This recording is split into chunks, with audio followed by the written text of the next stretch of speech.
For the first time since 2019, we have 2 WRC events in South America, and they're back to back.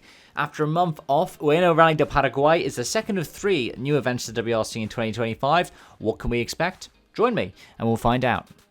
And we'll start off with the 48 strong entry list from categories of Rally 1, Rally 2, Rally 3 and even a couple of Rally 4s as well. The Rally 1 class is slightly diminished in that Martin Cesc has not made the trip out to Paraguay. That means we only have 10 entries. Elfyn Evans will be leading the way with Carlo Rompera and Seb Ogier, meaning that we have 3 Toyotas opening the road, ahead of Oyt Tanak, Thierry Neuville, Taki Katsuta, Adrian Fourmeau, Sami Paiori, Gregoire Munster and Josh McAlean. We will also have 29 Rally 2 entries. All of them, for the first time this season, are entered for WRC2 points as well. Opening up that list is Championship leader Oliver Solberg from Johan Russell from Gus Greensmith. After that we have Robert Vervej, Kajetan Kajtanovic, Fabrizio Zaldivar, and the number 26 for this event is Nikolai Gryajan. This is only the 3rd point scoring event he has done this season. I believe he's going to be doing every other event in the WRC2 calendar. We then have Diego Dominguez Jr., Marco Bellaccia, Miguel Zaldivar Jr., Alejandro Galante, Augustin Alonso, Gustavo Saba, Thiago Veiler, Diego Dominguez Sr., Augusto Bestard, Juan Masi, Miguel Zaldivar Sr., Matias Dominguez, Franco Pappalardo, Didier Arias, Miguel Maria Garcia, Miguel Angel Garcia, Luis Ortega, Jorge Martinez Malzalde, Mauricio Gonzalez, Sebastian Gonzalez, Blas Zapag Sr. and Cesar Pedotti. Those cars, well, the most popular choice is the Skoda Fabia RS Rally 2, then the Toyota GR Yaris Rally 2. Then after that we have a handful of Polos, a couple of Hyundais and a couple of old spec Fabias. No Ford Fiesta Rally 2s on this entry list. However, we get to WRC3 and it's only Ford Fiestas that are entered. No Clios for this event. We have 6 entries: Matteo Fontana, Giovanni Rossi, Nathaniel Brun, Andrei Martinez Melizalde, George Vasilakis and Eduardo Castro. And rounding out the entry list, we have 3 Peugeot 208 Rally 4s. Those are Santiago Ruiz, Hector Fink and Manuel Irala. But something that cannot be overstated is the impact of this on the national rallying community. Because out of the 48 strong entry list, over 20 of the entries are from Paraguay. There are a handful who are from surrounding countries as well. It's brilliant to see that kind of rallying community come together, and it's typical of a strong rallying community, a strong rallying body that has promoted a prominent regional event to the World Championship. Think about this in a European sense as something like Rally Poland or Rally Estonia. You know, the kind of rally that we have seen on the ERC for years that goes up and has a shot at the WRC. I think Estonia is probably, given the longer term deal that Paraguay has, a bit more familiar. Something like Liepāja would also be a similar kind of comparison, but it just shows how strong the rallying community is here. To see such a strong local entry list, and when you look down the entry list and you look at the historic form either for the Rally Trans Itapuã, which is the rally that this has been based on, or even for the wider Côte d'Azur Championship for Latin America, the Latin America equivalent of the ERC, you'll see these names popping up all the time. They're event winners, they're champions. For example, I know I talk about Diego Dominguez Jr. quite a bit because he's doing 13 of the 14 rounds this year, but his father, Diego Dominguez Sr., is a 2-times Côte d'Azur champion. And if you look through the Rally Trans Itapuã and winners list, you will see some of the names that we see entered for this event. And if we talk about the itinerary, including the road sections, it's nearly 1,000 kilometers of travel, 335 of which are competitive kilometers, spread across the Thursday, Friday, Saturday, and Sunday. Starting off with Thursday's action, the Trinidad Shakedown Test will open up the event. This stage has featured in both the candidate event as well as the predecessor and Côte d'Azur event, Rally Transit Tapua. Typically, it's around 17 kilometers long. However, this version is just the final 5 kilometers of stage. You've got some bits that go through square junctions, you've got some bits that are fast and flowing, and some heavy braking zones. A little bit of elevation change, but not particularly much. Think something a bit like Chile meets New Zealand. Friday features 2 loops of 4 stages, opening up with the Cambrieta test. 18.7 kilometers. It's got an additional spectatorish section in the middle of the stage. And the best way that I could describe this is a bit like one of the stages that you might have driven in EA Sports WRC if you've done Pacifico, the Indonesia stage, where you get the natural flow of the road as well as the square junctions, because these are roads that are regularly used as well. Think a bit like Finland in its way with the gravel highways, or New Zealand for that matter. It's not the gravel roads that are less often used, like for example think something like Wales. It's not that they're forestry roads, a bit like Chile as well.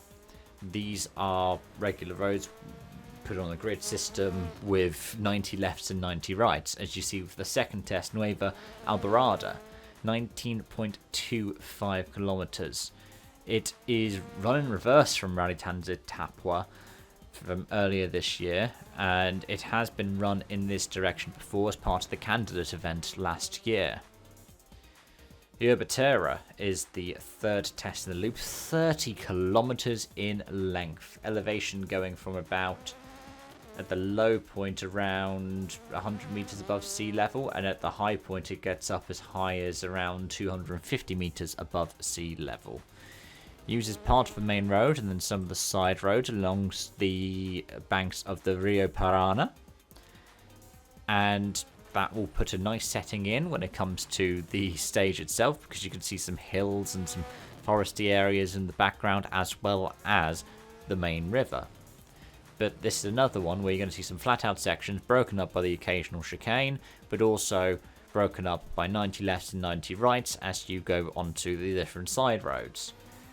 This is one that has featured in various different events in Paraguay in the past, and the stage itself was featured in a reverse form as part of Rally de Colonias Unidas earlier this year.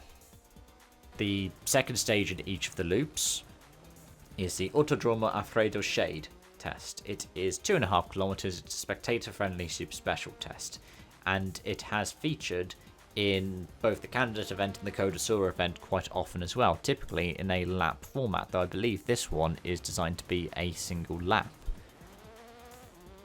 It's a bit like the stages that we've seen in the past in places like Argentina, I would say, in that it has relatively flat bits, a bit uphill, a bit downhill. It's not as extreme as the Argentina spectator stage from years gone by, but it has that same kind of environment, I would say. Saturday features 7 tests, 2 loops of 3, with the third and final running of Autodromo Alfredo Shade in the middle of it. The first stage of each loop is the Artigas test, 23.14 kilometers. There is some elevation in this, though that's more towards the late part of the stage. This first featured earlier this year as part of the Artigas Ganadera Ibarra test in Rally Transit Tapua. That was 13.78 kilometers. It used a lot of the second half of the test. The first half of the test, it also, in terms of the way that you can see it on the map, is a bit similar to some of the other stages we've been talking about so far. And you've got some fast sections, some slower, more technical sections, where each main part of it is broken up by different junctions. The second stage in each loop is the Cantera test. It is near the Rio Taquari and outside of Coronel Bogado. It is based around Carmen del Paraña's outskirts, and it starts off with a bit of a kind of stop-starty junction section, And then later on, we get a flowing arena style test towards the end of it as we get towards the riverbank. It looks impressive. It looks like something that we've seen in some of the safari tests in the past. And it did feature in the candidate event last year. It was slightly shorter in that. And it is also featured in Rally Trans Etapua twice. This year, and again, it ended slightly earlier than the WRC edition, and 2022, where it didn't use any of that flowing section that we have towards the end. Sunday has 4 stages in 2 loops, and they are going to be pretty intense. It opens up with Bella Vista, 21.86 kilometers. Some flowing sections and some bits that are driving into junctions and through junctions and stop and start and stop and start. It's going to have some kind of a rhythm for the drivers, but it is also going to challenge their fortitude in a way. It featured twice in Rally de Colonias Unidas earlier this year, as stages 2 and 3, or stages 5 and 6, depending on which loop you're looking at. And it also featured in Transit Etapua in 2024 at 15 kilometers, using a lot of the same roads, but not necessarily all of the same roads. So this will be potentially a fresh challenge for even some of the local drivers. The final test that we will have is Misión Jesuitica Trinidad. This will be the power stage. It's 18.5 kilometers. It wraps up near Plaza Grande for Trinidad, and it is 8.5 kilometers long. You've got some rises and some dips. This one has not been part of the candidate event, though it has been in Rally Trans Etapua before in 2018, 2022, 2023, but this current version, well, the closest we get is in 2024. There's a couple of more technical sections that didn't feature in this test, and it ended on the outskirts of Trinidad rather than in going into the center of Trinidad. But the reason for the difference is because the ceremonial finish happens the other side of the park. So that's pretty nice. It's a pretty nice way to wrap it all up, and it's going to be a nice way to have this new event all based around the south of the country, right across the border from Argentina and not too far from the border of Brazil, and also as a result it's not too far from Uruguay either. Now in terms of form guide, it's pretty hard to go off of. Given that this is the first WRC event here, it's very hard to say how people are going to fare, especially because none of the WRC regulars have competed here before. In the candidate event last year, it was won by Marco Bellazia behind the wheel of a Polo. He led home Agustin Alonso by 10 seconds, and Diego Dominguez Jr. was in third in a Fabio Rally 2 Evo, and about 25 seconds off the win. As for the Côte d'Azur event, this year's edition was won by Diego Dominguez Sr., from Miguel Zaldivar Sr., from Fabrizio Zaldivar. The top 3 were separated by 6.5 seconds, with the two Zaldivars 0.7 of a second apart, and Dominguez beating Miguel Zaldivar by just under 6 seconds. Agustin Alonso has also won this rally on the Côte d'Azur in the past. He won it in 2024 from Augusto Bestard. And then Fabrizio Zaldivar won it in 2023 from Alonso and Bestard. In 22 it was Dominguez Sr. from Bestard and Gustavo Saba. And 2021 it was Saba from Bestard from Alejandro Galante. So in terms of ones to watch, it does get very hard to predict. I would say that whoever's been typically quite competitive in Chile is likely to have some kind of competitiveness here in Paraguay. So look out for the likes of Oitanak, Elfyn Evans, Carla Rovanpera. Rovanpera has been brilliant when it comes to new events in the WRC. He often wins them early on. I mean, look at Rally Islas Canarias earlier this year. He nearly won every single stage. It was so impressive, the run that he had there. Yeah, Neuville ran well in Chile in the past. Ogier has run well in Chile in the past as well. And Ogier is somebody who also enjoys new events on the calendar. As for WRC2, a lot of the local drivers are going to be ones you want to keep an eye out for. I would say the likes of Fozeldevar or the likes of Diego Dominguez Sr. They're going to be the kind of drivers that you want to keep an eye on over the course of this event. But at the same time, there are drivers who tend to do quite well in events like these. The top 3 seeds are actually probably the best ones for it. Oliver Solberg, Johan Russell, Gus Greensmith. Outside of that, one of the other clear competitors is Nikolai Gryazen. But regardless, this is going to be a very fun event to follow. A new gravel rally in the WRC. A return to having more than one rally in the year in South America. It's brilliant.